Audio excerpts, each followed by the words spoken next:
عبداللہ رضی اللہ تعالی عنہ آپ حدیث شریف کے راوی آپ فرماتے ہیں عطش الناس یوم حدیبیہ، جب حدیبیہ کے مقام پر صحابہ اکرام علیہ الرضوان اور نبی پاک صلی اللہ علیہ وسلم عمرہ کی غرض سے مکہ میں داخل ہونا چاہتے تھے تو مشرکین مکہ نے حدیبیہ کے مقام پر سرکار دو عالم صلی اللہ علیہ وسلم کو روک لیا اور عمرہ کرنے نہ دیا، تو وہاں پر صحابہ اکرام علیہ الرضوان کا قیام رہا کچھ وقت، کچھ دن۔ تو آپ کہتے ہیں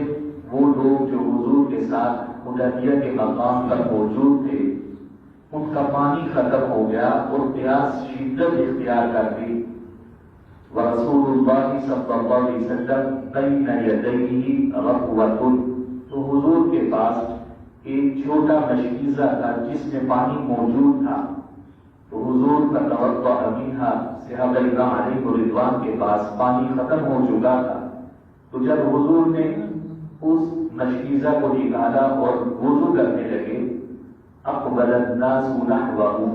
تو سب تمام صحابہ یہ حضور کے پاس آئے اور آ کر عرض کی لیس عندنا ماء نتوضأ به ونشرب،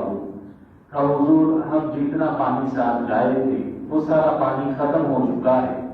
اب نہ وضو کرنے کے لیے پانی بچا ہے نہ پینے کے لیے، اور پیاس کی شدت بھی لگی ہے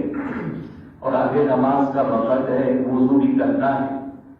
تو الا ما فی رغوتک، سوائے اس مشکیزہ کے جو آپ کے پاس ہے اس کے علاوہ پورے لشکر میں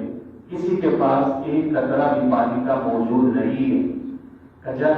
حضرت جابر کہتے صحابہ اکرام علیہ الرضوان نے یہ عرض کی فوضع النبی صلی اللہ علیہ وسلم یدہ فی رغوۃ،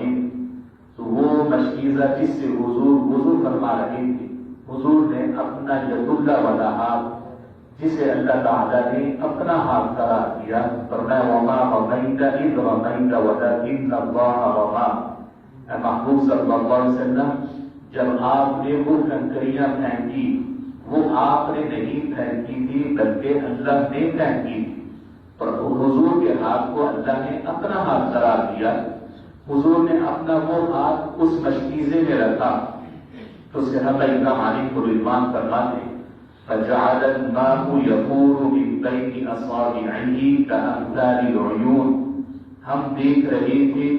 کہ حضور کے ہاتھ مبارک سے اس طرح چشمے پھوٹ رہے تھے جس طرح کے پہاڑوں سے چشمے بہتے ہیں، تو یہ حضور اللہ نے حضرت موسیٰ علیہ السلام کو معجزہ دیا کہ وہ عصا مبارک کو پتھر پر مارتے تو وہاں سے اللہ نے قرآن میں فرمایا فانفجرت منہ اثنتا عشر عینا، کہ جب انہوں نے پتھر پر اپنے عصا مبارک کو مارا تو 12 چشمے پھوٹے، اور یہ پتھر سے تو پانی نکلنا یہ عام بات نہیں ہے، چشمے بہتے ہی پہاڑوں سے ہیں، پتھروں سے ہے۔ کمال اللہ نے حضور کو یہ عطا فرمایا کہ حضور نے گوشت اور ہڈی کے درمیان جہاں خون ہوتا ہے وہاں سے کوثر کو جاری فرما دیا۔ صحابہ اکرام علیہ الرضوان وہ دیکھ رہے ہیں کہ ہاتھ مبارک جہاں ہڈی ہے اور گوشت ہے اور درمیان میں خون ہے وہاں سے پانی باہر نکل رہا ہے اور صاف پانی ہے، اس میں کسی چیز کی کوئی آمیزش نہیں ہے۔ آپ کہتے ہیں فشربنا ونتوضأ، ہم نے اس پانی کو پیا اور اس سے وضو کیا۔ قیل لجابر، حضرت جابر حدیبیہ کے مقام سے واپس آنے کے بعد صحابہ اکرام علیہ الرضوان کو بیان کر رہے تھے تو کسی نے پوچھا کم کنتم یومئذ، اے جابر بتاؤ وہ صحابہ جنہوں نے حضور کے دستے مبارک سے پانی پیا جو نکل رہا تھا تو وہ کتنے صحابہ تھے، کون کون خوش نصیب صحابہ وہ کتنے تھے جنہوں نے دنیا میں رہ کر حوض کوثر کا مزہ لے لیا، وہ صحابہ تم کتنے تھے؟ قال لو كنا 100,000 لكفانا، تو کہنے لگے اللہ کی قسم اگر ہم اس دن 1,00,000 بھی ہوتے